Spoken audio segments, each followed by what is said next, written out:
My name is Joseph Anthony Marcello. I am one of roughly 1.3 million people in the US and 8.4 million worldwide diagnosed with the autoimmune disease type 1 diabetes. I am proud to call myself a weightlifter, a runner, a mountaineer, an athlete. As a T1D, I know I'm not the only one. We will discuss with others what it takes to be a T1D athlete and what it means to be tough. This is T1 Determined.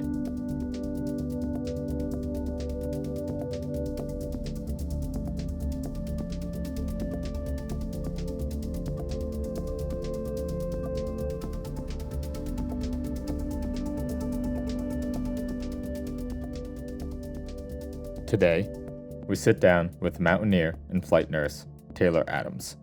Taylor is the first type 1 diabetic to summit Everest with an insulin pump. He has successfully summited all of the 7 summits, the tallest mountains on each of the 7 continents. Over video chat, we discuss both the physicality and the mentality that goes into climbing with type 1 diabetes. Taylor is a wealth of knowledge. I hope you learn a lot from our discussion. Enjoy. Before we begin, I want to acknowledge that I am not a medical doctor. The topics I discuss, as well as others, are recommendations that best suit us specifically and are not prescriptions. Please use the information from this podcast in a way that best suits you. Please consult your medical professionals before making any alterations to your daily routines and therapies. So, Taylor, welcome. Thank you for coming on to the T1 Determined podcast. Thanks for having me. You just got back from a climb, correct? Yeah, just a couple of days ago, I did a cool winter or spring mountaineering route on one of the 11,000 foot peaks, just right 20 miles from my house. You can almost see it, which is really cool because you start out down where it's spring and almost getting summery and warm, and there's leaves on the trees, and then at the top of the mountain, there's 5 feet of snow, and it's freezing cold. Yeah. I've been up in New Hampshire where like the bottom is like 75 and sunny and the top is 25 and snowy and you're just It's a cool time of year how that happens. I think that's a perfect transition if you want to introduce yourself of who you are, where you're located, and what you do. Yeah, my name is Taylor. I'm 34, almost 35. I live in Salt Lake City, originally from Massachusetts. And here in Salt Lake, I work as a pediatric critical care flight nurse. Nice. And on the side, you do just a little bit of mountaineering. Exactly. Whenever I get a chance. It's really convenient. I can, see 11,000 foot mountains right from behind me out my window. So it makes it really easy where if I want to do something, it's not necessarily a all day or all weekend affair. Yeah. I can just go out and do something. That's enjoyable. Yeah, so how long have you had type 1 diabetes? If you want to give like a little quick, not too long, but rundown of how long you had it and then when you knew that you had it, kind of origin story. Yeah, so I have had type 1 since I was 11. So that would be 23 years. So, over 2/3 of my life.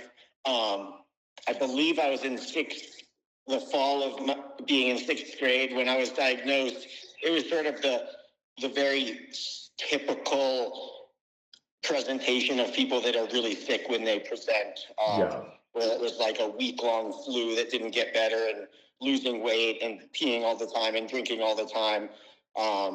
And went into the doctor and they sent me home saying I had a stomach bug, and then, went in again and was in the ICU, I think just one day.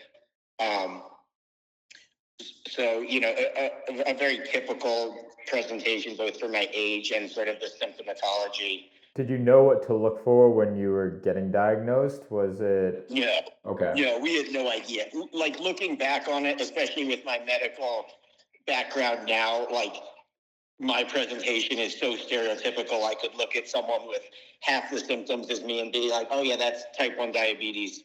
Um, but we didn't have anyone in the family, didn't really know anyone with the disease, so it was much easier to not find any of those symptoms at the time. Yeah, and talking to more and more people, I'm seeing that's a common trend of people not having other individuals in the family being diagnosed, but then afterwards having members of families. So you have a sibling. Does any of your siblings have type 1 diabetes as well? Yeah, my sister, who's 3 years younger than me, is also type 1 diabetic, and she was diagnosed, I think, at exactly my age, so 3 years further on. And her diagnosis story was much less. I don't want to say less traumatic, because I'm sure it still was, but much Yeah. less intense than mine, because my family knew exactly what to look for. So it was a much more controlled diagnosis. I don't think she was, ever hospitalized for the diagnosis. It was just that educational. Yeah. I mean, I wonder if even the doctors knew at the time that as soon as you got diagnosed with type 1 diabetes, what were the chances of her as well? Or if that was kind of, I mean, you knew what to look for in symptoms, but was it also a shock that now you have two people in your family diagnosed? Yeah, and I think actually for her, she was part of some sort of study looking at genetics and siblings with diabetes. So they actually knew ahead of time that she would very, very likely be diagnosed. I think, more than a year or two ahead of time, they told my parents, there's a 95+% chance that she'll develop this at some point. I don't think they definitely didn't tell me, and they didn't tell her, but I think, it was a little bit helpful for my parents to prepare and, really Yeah. know what to look for. Yeah. I mean, how do you explain that to a kid so young? I mean, even just getting diagnosed, it's hard to explain to pediatrics. Yeah, exactly. How old were you when your sister got diagnosed? I must have been 14. Okay, so not too far off from when you did. Was that, I mean, either to her or to you, was it sort of comforting to have the support of somebody going through a similar situation of learning a new lifestyle? I think it was very helpful, to have some other person in the family that knows what's going on and how to do things, and someone not exactly a peer, but more of a peer than the doctors, to show her how to do your own injections and test your blood sugar and all of that. And I think getting about that age when I babysit her, I think it was helpful for my parents to know that there was someone there that sort of knew more or less what was what was going on. Yeah. And I think especially as we got older and got a little bit closer, it's been nicer to have someone to talk about stuff with, and the new technology. And when we go to visit my parents, and oh no, I forgot my insulin, can I use yours, and Yeah, stuff like that that. must be nice. Was there ever any friendly competition growing up? Yeah, sometimes. The funny thing was, just last month or 2 months ago, we were both at my parents' house, and in the middle of the night, my sister knocked on my door and yelled like, why, stop your pump from beeping? Are you okay? Why is your pump beeping? Because I sleep through all of the alarms on my pump. I won't wake up to any of them. And I was fine, but it was just funny to have her there checking on me. I specifically remember when and just so the audience knows, Taylor and I, we've been doing some climbing trips for a couple of years now. We were up in Baxter State Park sleeping in a lean-to, and your pump was going off the entire night, and you did not wake up. In fact, I think you were snoring right through it. That's funny. Yeah, I wish I could just turn off all the sounds on mine, because I never hear them anyway, so it's pointless. Yeah, yeah. Well, I guess in a case like that, when you're in the middle of the wilderness, it scares the animals away. So, Yeah, exactly. at what age did you then start to see mountains as a passion for your athletic desires? I remember conversations in the past we were talking about how you did courses at a young age. At what point did you start hiking and then progress that into climbing? Yeah, so I grew up in a super outdoors family. Like, all of our vacations were geared in some respect to being outside and camping and hiking and canoeing and that type of thing. It probably wasn't until college that I started doing any sort of climbing or mountaineering, any sort of those bigger things. I think in college, the first things I did, the first really high altitude stuff I did, was, a few 14,000 foot peaks in California. And then I think my sophomore, it might have been my junior year in college, we went to Ecuador and climbed two of the big, 17 and 19, I believe, 1,000 foot peaks there, Cayambe and Cotopaxi. And, I did really well at the altitude. I really liked the adventure, the challenge, all of that. And that was sort of where my interest in mountaineering per se started. Now, when you first started, what did you learn right away with type 1 diabetes and how to manage it? Because at that point, you've had it for a couple of years now. And did you know things when you started to exert your body right away? Like going into college, did you already have that knowledge of when I start to exert myself on a long endurance hike, my blood sugar acts a certain way, or was that something you kind of discovered by trial and error?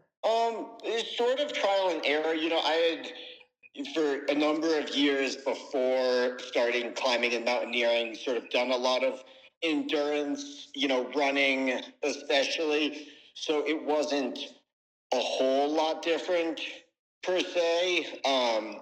So yeah, nothing. There was no super big changes, moving from running marathons to climbing. It just added sort of another level to diabetes management, not just managing diabetes, but also managing the climbing, and not just managing the climbing, but also the diabetes. And as stated earlier, you use a pump, correct? Correct. And I have since high school, the first several years I was diagnosed, I didn't like the idea of the pump, but since I was probably 15 or 16, I've used a pump. So pretty much the entirety of my climbing career.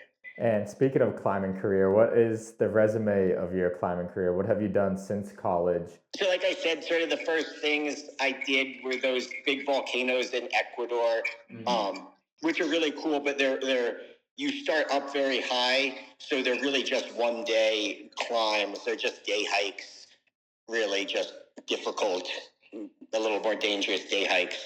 Right after college, I climbed Mount Rainier in Washington State. Um, and then I had one summer after college, that I wanted to do something cool and something difficult. And sort of my thought going into it was, who knows when I'll have another summer completely free without, additional education or a job or what have you. So I really, without 100% understanding what I was getting myself into, signed up to climb Denali in Alaska, which is the tallest mountain in North America, and really enjoyed that and did well, and was lucky enough to have a good weather window to get to the top. And then over the next probably 7 or 8 years, sort of continued to check off the tallest mountains on all the 7 continents.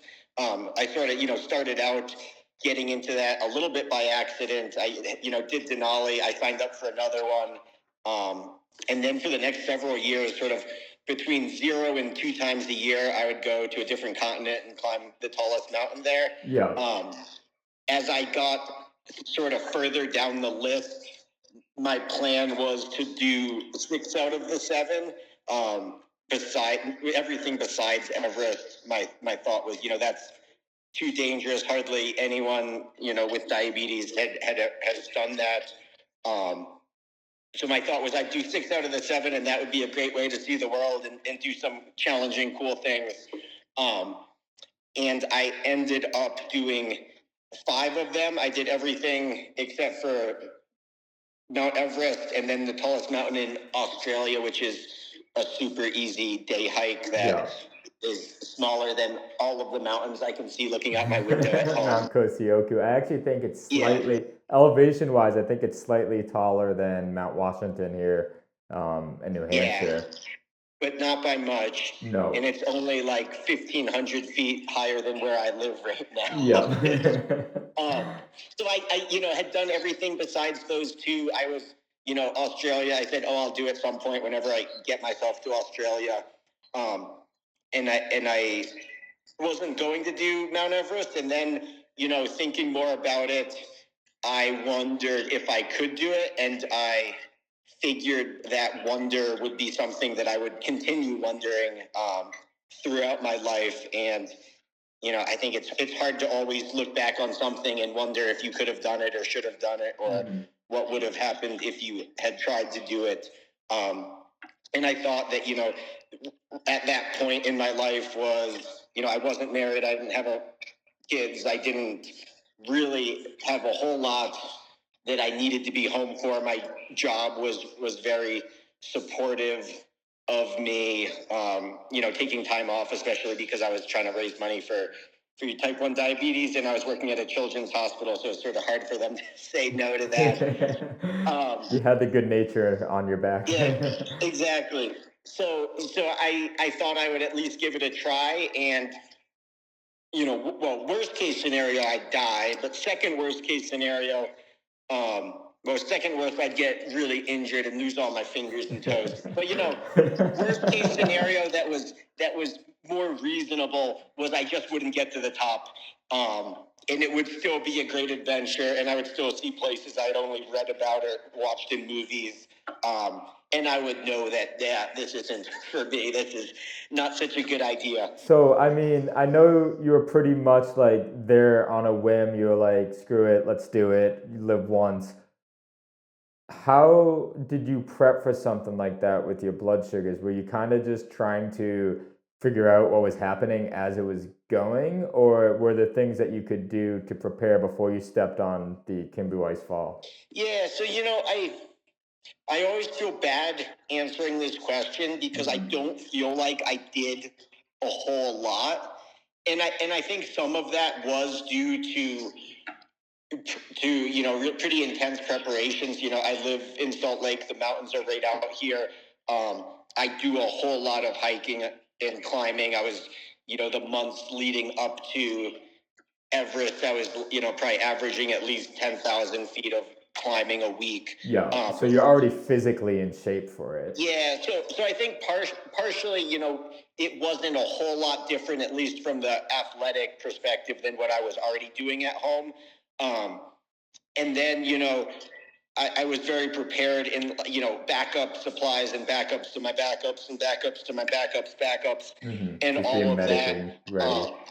Yeah, but I think there also was a big aspect of luck where, I had some issues, as most people do on the mountain, but really very few of them were related to diabetes. One, I think that's fascinating, and I also think that speaks to the fact that you trust yourself, and we as type 1 diabetics, we already know how our body works. So it's like we're constantly managing it no matter like what we do. So it's like you say you didn't really prepare, but kind of living with diabetes before, having diabetes and hiking and climbing is already preparing you. You already have that knowledge of what to do when your body reacts. Yeah, and I think especially at that time, which was sort of at the very beginning of the glucose sensors, when I did have one, which I didn't use for the trip, but I didn't trust it to begin with.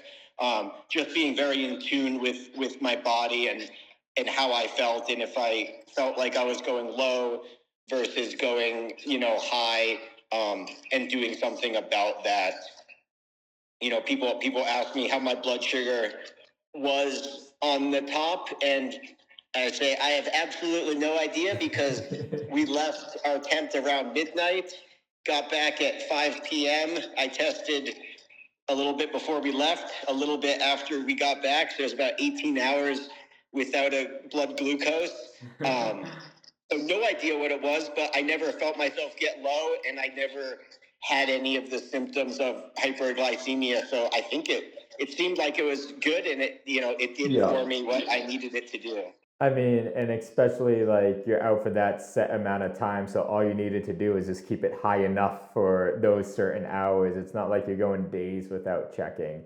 Obviously, you're Exactly. exerting yourself like crazy. I assume, were you able to eat that high up?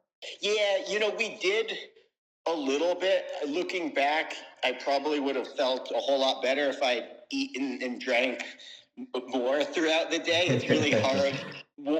There's a lot of issues. One is it's so cold, and your water gets, even starting with boiling water, gets so cold so quickly that you don't really want to drink. And then you feel nauseous from the altitude, and you have to take off your oxygen to eat and drink. So it's sort of, it doesn't lend it. And you have to take off your gloves to, open your wrapper for your energy bar. So, for the 18 hours, I probably drank 300 mils of liquid, and probably, I think I ate 1.5 yogurt bars. So probably 250 calories for that long. But you're exerting a lot more.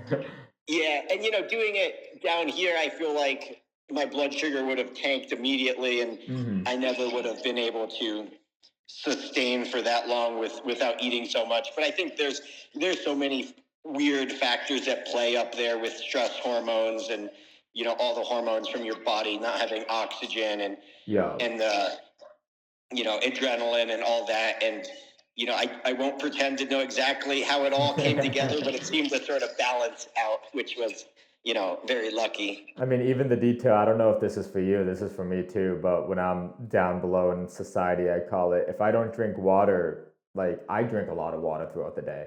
And then if there's a day that I don't drink as much water, my glucose tends to be a little bit higher. Yeah, for Probably because sure. it's not like flushing all that sugar out. Yeah, and you're not diluted. You got the same amount of sugar in your blood, but if you don't have as much water, it's more dilute and Yeah. concentrated. What was your mindset afterwards? How did that then affect? So Everest wasn't your last seven summit. The last one was the Kosioku in Australia. But like post, it seems like Everest and probably Denali were the two most intense because Denali you were going on, you didn't know what to expect, and then Everest was like the crown jewel of everything that you were going for at that time. How did everything change your mindset and outlook, not just on life, but on your management skills? Did you have a huge amount of trust in yourself afterwards? Did you want to try to find the next thing to do afterwards? What was that like for you? Yeah, it's a interesting question that I probably haven't really thought a whole lot about with Everest, and completing all of them. It really did give me a little bit more self-confidence, that something I probably never had the most of, and probably still don't have the greatest, but I think it did really show that you can accomplish crazy stuff that you never would have thought you could have, if you set your mind to it, which was one benefit. And I think another benefit was, I going into it, I was, trying to raise money for the JDRF, or Hmm. Juvenile Diabetes Research Fund, which I did, and I raised some money. It wasn't anything crazy by any means. It's not enough to really do a whole lot, Yeah, but it's by still more than what itself. they had than before what you Yeah, raised. exactly. But I think the thing that really surprised me was how many people cared about what I had done, especially with Everest. Most people think it's cool for anyone to climb Everest. Not a whole lot of people have. It's a fairly unique thing. Not, a lot of people have, but it's not something that you meet someone that has every day. So that part wasn't super surprising. I think what was more surprising was how many people with type 1 diabetes, or with family members, or kids with type 1 diabetes, I was able to get in touch with, and who reached out to me after the fact. That's how you and I met. Yeah. And I've met and talked on the phone, and FaceTimed with a bunch of people from a lot of really different walks of life, and different things they wanted to discuss and talk about, and that's been really a really cool thing that I, going into it, never expected at all. I mean, I have to commend you, and to give a little backstory of how we met. I found your Climbing to Cure Diabetes page on Instagram, and saw that you climbed Everest, and not just Everest. I saw that you climbed all like the seven summits, and I believe I was preparing to climb Rainier at that point. So I just figured I'd reach out. I sent you like a long message of like, I'm a type 1 diabetic who feels like I have no idea what I'm doing. And right away you responded. You're like, your first response was, let's plan a climb together. And we started talking from there. And it was amazing to see that you were able to not only like give me advice, but I think the advice was more so in the mindset. You didn't come out and say your blood sugars are going to do this on Rainier. You came out and said that like you're just like stay focused and stuff like that. And I think it took another couple months for us to actually meet in person, because you're from Massachusetts and I'm in Massachusetts. So I remember when we first met, we're like, oh, we're not getting catfished. We're like, we're actually both real people. And then it's Real amazing person. how like something, I don't know, I see sometimes social media as a negative thing, but there's positive aspects to it. How something like a page like yours, like Climbing to Cure Diabetes, a mission like that, then connects people for education, for friendships, and the other people who are trying to do things with diabetes. Yeah, and I think, there's a couple really cool things about that. One is, I know personally that was something I was really trying to find, as I started my sort of climbing. Um, my climbing, and especially for Mount Everest, when I had done it, which I believe is still the same numbers, only three other type 1 diabetics had climbed it before, and I tried reaching out to them to ask, like, how did you do this? It seems from ground level impossible to do, and what did you do to be successful with it? And unfortunately, two out of the three didn't, speak English, and that made it difficult. And then the one that did was not the most pleasant person when he did reach out. Um, so I think it's really cool to have someone that's done what you are looking to do, or gone through something similar to what you're going through. Yeah, I mean, I think it was when we climbed the presidentials in New Hampshire this year in the winter. It was just really also awesome to be like, hey, what's your blood sugar at? I remember a point where we got up to, I think we just crossed Mount Monroe, and I'm like, my blood sugar's going low. Can we stop and have a snack? And you're like, yeah, oh wait, my blood sugar's going low too. I should probably have a snack. So it's kind of nice to have like to be able to relate, and just Yeah. be willing. I don't know. Yeah. You're more willing to stop and eat. I think it's so cool because even if the people you're with are totally fine with it, most people, may want to keep going, but oh yeah, if you got to do that, we got to do that. But I think it's really cool to not to have one instance where you're not the only one saying that. Yeah. Most of the time you're the only one in the room that has to give themselves a shot before they eat, or change their sensor, put on an insulin pump or whatnot. So it's a little bit refreshing to not have it be out of the norm for at least a little bit. I completely agree. Now, what do you think, kind of on this subject, what do you think the importance of, I guess we can call it camaraderie, but also education, um, to type 1 diabetics? I see now a lot of type 1 diabetics are interested in sports, whether that be football, mountaineering, or running. How important do you think education is across platforms like the internet? Yeah, I mean, I think, I, like you said, there's a whole lot of issues with the internet, but I think one of the really cool things and important things is bringing people together that you know either have a similar interest or a similar condition like diabetes or whatever, where they wouldn't necessarily meet in everyday life. Um, and I think you know diabetes education is obviously important for anyone with diabetes, and I think our medical system, it does varying degrees of a good job with that. But I think it's sort of taking that next step between just managing your diabetes to live versus managing your diabetes to do Yeah. whatever it is that you want to do, be it climb mountains or run a marathon or, run around the block or do something not even athletic, just that you need to have a good control of your blood sugar for. Yeah. And I think that, I'll be the first one to say that Mount Everest is not the most difficult thing that humanity can do, and Yeah. is not the most difficult climbing objective.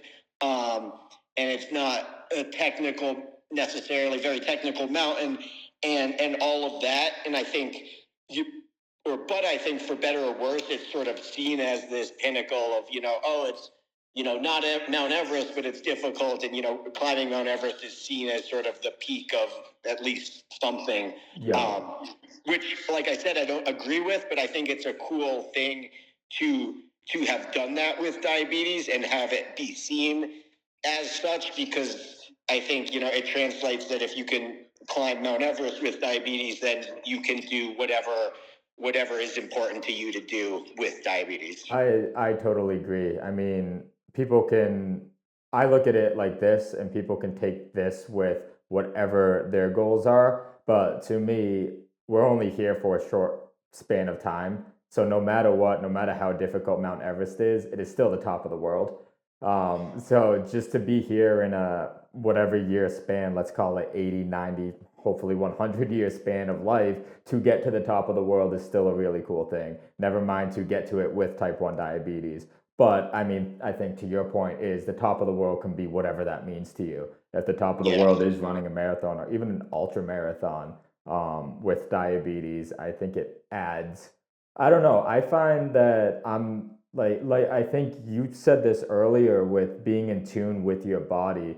I sometimes see type 1 diabetes as a good thing to be like, hey, I can be a little more healthier than I would be if I didn't have it, just because I have to check on everything that I'm already doing. Yeah, you definitely are more in tune with different aspects of your body than, someone in the general public would be that has a clean bill of health. What technologies are here now that excite you, and what are you excited about that is either soon to come, or what like you kind of like daydream about in the realm of like diabetes management? We have continuous glucose monitors, we have very advanced pumps at the moment. So what are things that you're lucky to have now, and what are some things that you're excited that are yet to come?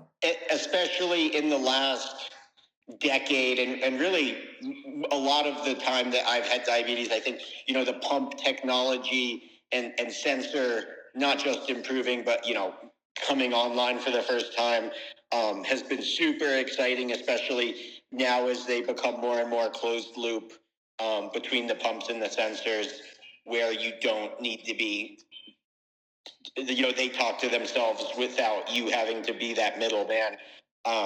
I think that sort of has been the biggest thing that I have seen change in the last long while, and I look forward to those continuing to be improved and work better together.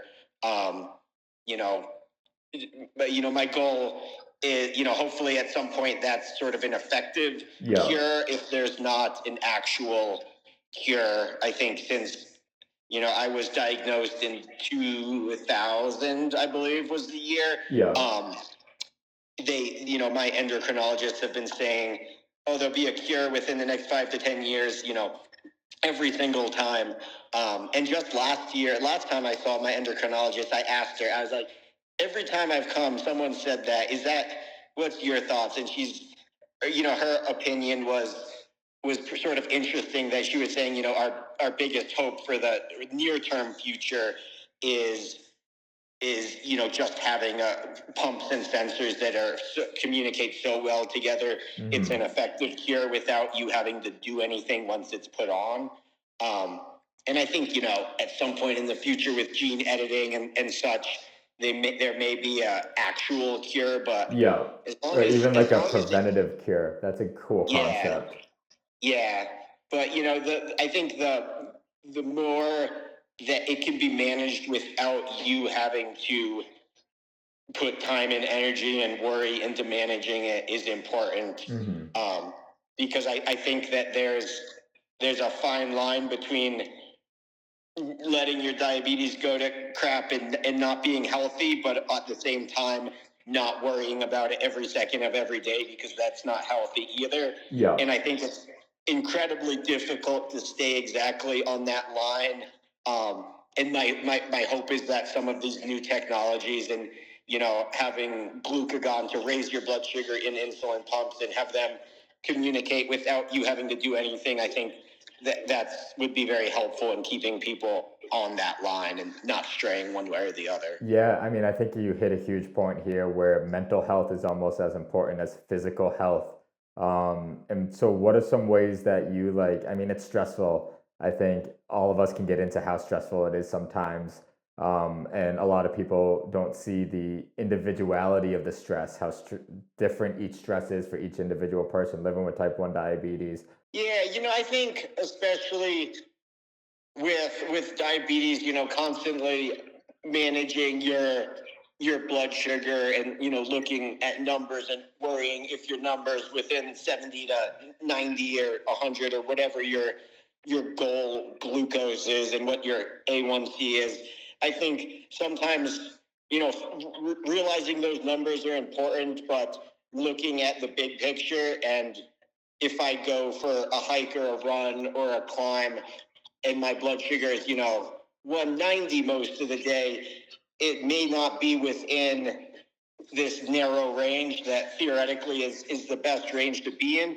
But at the same time, that blood sugar allowed me to get out and climb to this 11,000-foot mountain and, ice climb up it. And so looking at sort of what your body is doing for you and not the limitations of, oh, I wish I was, in a normal glucose range like someone without diabetes. Yeah, because I mean, like, even right after, even if it takes a couple hours, if you're up 190 for the day, you're hiking, you're climbing, you're doing stuff, and then you can always get it down later. It's like as long as if you're not 190, 200 for weeks on weeks on weeks, then that's a different story. Yeah, exactly. What are you currently up to? I know you hike around the Utah area, around Salt Lake all the time. Do you have any big trips planned for the near future? Yeah, so really, I've sort of struggled to find, having those 7 summits was a really cool goal that took a long time and was, for a decade of my life was very focused on the next mountain and preparing for that.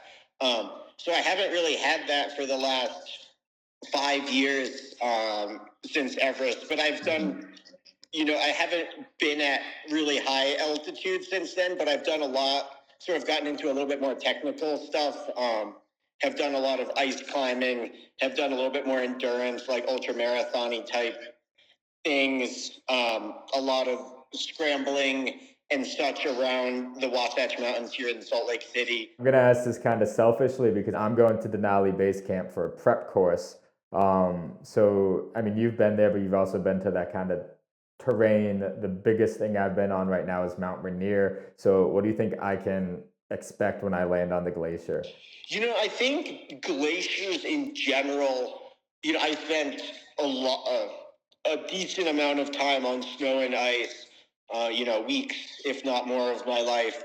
And I think the thing that surprised me the most about them is how hot they are. Even if the ambient temperature is 20 degrees or 15 degrees or 30 degrees, if it's nice weather out, it's my preface, the sun's reflecting off the Yeah, ice. not if it's snowing like 2 feet. Yeah, Just if like it's snowing, then all bets are off and it's going to be cold as anything.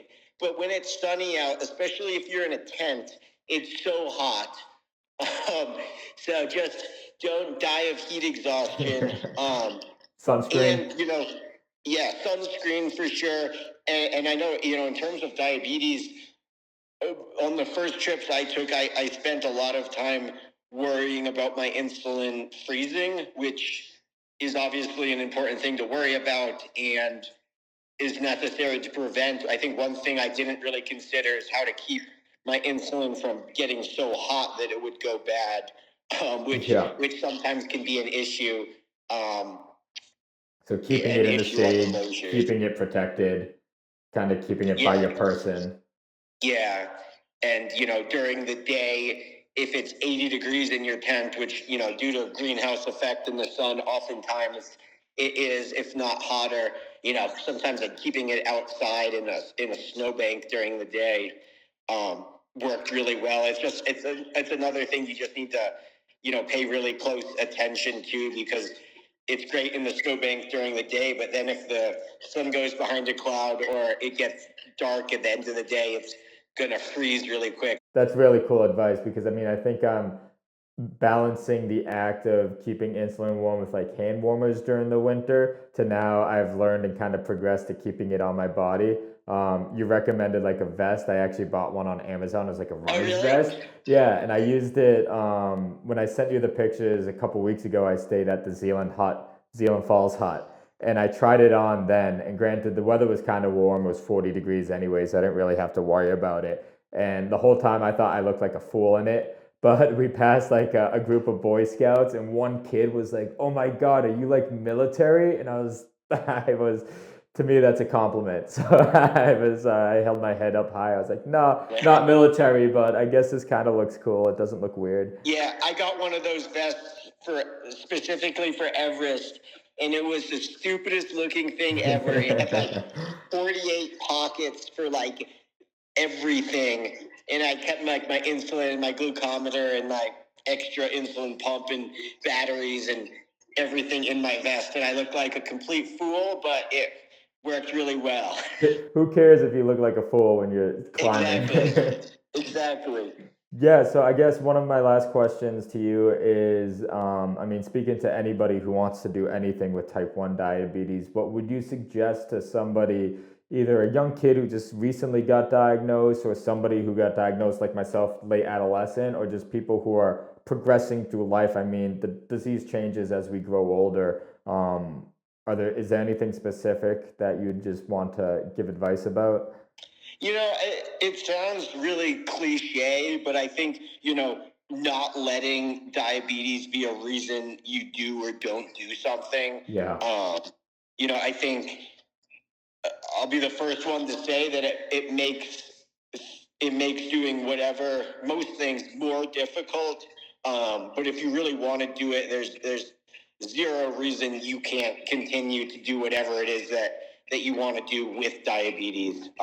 It just takes more time, more planning, reaching out to people that know the disease or have done the thing that you want to do, who have, insight into it. It makes it more difficult, but if you really want to do it, it shouldn't be a reason, at least not to try. I totally agree. Well, I think that's a great way to end our conversation today. And I mean, in the future, I'd love to have you back to keep on getting into more in-depth conversations about what you're doing and how we can connect it to everything T1 determined. So thank you for your time and all of your knowledge that you shared here today. We appreciate it. Yeah, thank you so much. I appreciate it and had an awesome time being on.